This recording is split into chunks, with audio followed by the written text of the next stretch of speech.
Welcome back to rupees kitchen. ఇంకొక ప్రసాదంతో మేము ముందుకు వచ్చానండి. ఈరోజు 8th డే అండి, గణేష్ చతుర్థిది. సో ఈరోజు నేను ప్రసాదంగా శనగపప్పు వడ ఇంకా పాయసం చేశానండి. పాయసం ఆల్రెడీ అయిపోయింది. సో దీని తయారీ విధానం చూద్దామా. ముందుగా నేను ఒక 1 గ్లాస్ ఆఫ్ శనగపప్పు తీసుకొని మార్నింగే నానబెట్టానండి. నానబెట్టేస్తే మంచి 2 times వాష్ చేసేసుకొని కడిగి 2 times వాష్ చేసేసుకొని కడిగి ఇంకో వాటర్ పోసేసుకొని సోక్ చేసి పెట్టేసుకోవాలండి. ఆఫ్టర్నూన్ వరకు మంచిగా నానిపోతుందండి. ఒక 4 to 5 hours బాగా నాననిచ్చాలి శనగపప్పు. తర్వాత డ్రైన్ చేసి పక్కన ఉంచేసుకోవాలి ఇలా. ఇప్పుడు దీనికి మసాలా వడ కాబట్టి దీనికి ఒక చిన్న మసాలా మనం మిక్సీకి వేసుకోవాలండి. ఒక 3 ఎండుమిరపకాయ, ఒక పచ్చిమిర్చి, 2 పట్ట, 2 పట్ట, ఒక 4 లవంగాలు, ఒక 3 ఇలాచీ అండి. ఇది దీంతో సోంపు కూడా వేసుకోవాలి. 1 స్పూన్ సోంపు అండి, మన తినే సోంపే, పానకంలో అంతా వేస్తాం కదా సోంపు. సో ఇది కచ్చా పక్కగా మిక్సీకి వేసుకోవాలండి.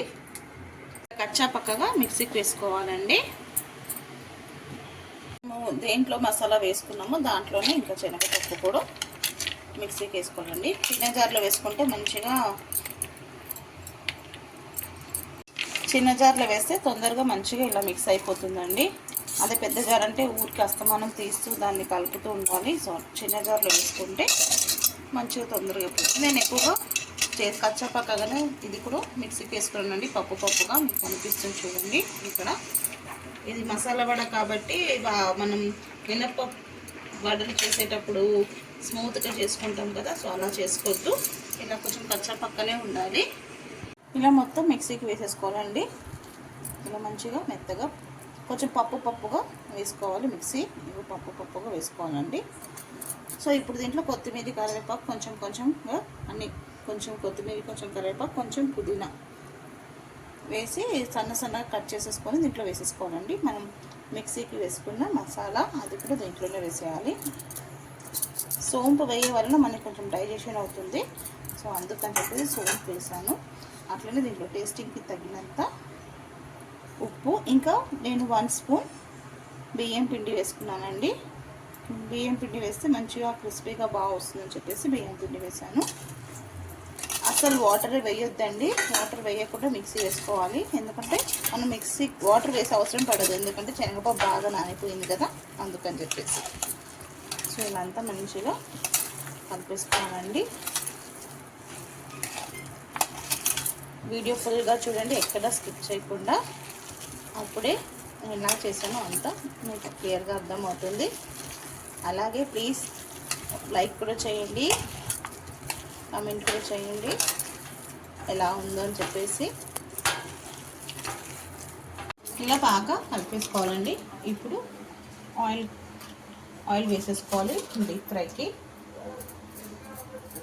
ఆయిల్ కాగిపోయింది కూడా. కొంచెంగా పిండి తీస్తూ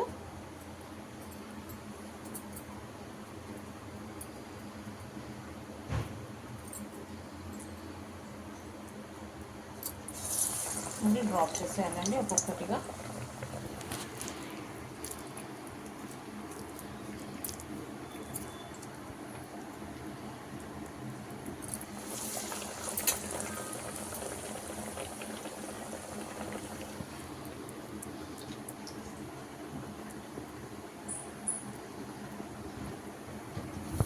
మీరు ఎలా చేస్తారు? మీరు కూడా ఇలానే చేస్తారా, లేకపోతే ఇంకా కొంచెం ఏదైనా డిఫరెంట్గా చేస్తారా? అది కూడా నాకు కామెంట్స్లో షేర్ చేయండి. ఇలా వడలు ఇప్పుడు ఒక 2 minutes అయ్యాక ఒక్కొక్కటిగా తిప్పుతూ ఉండాలండి.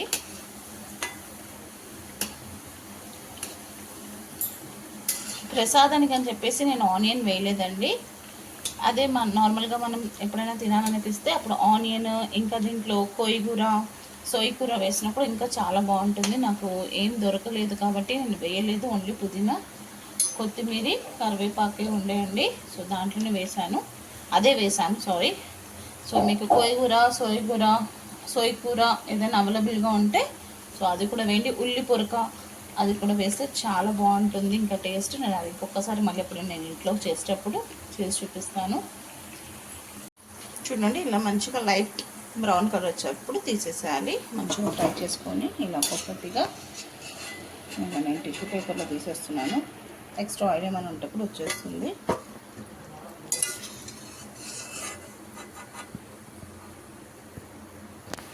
అయిపోయిందండి వేడి వేడిగా మసాలా వడ. ఇంకా నేను దేవుడికి కూడా నైవేద్యం పెట్టేసి పూజ చేసేసుకున్నానండి, లేట్ అవుతుందని చెప్పేసి.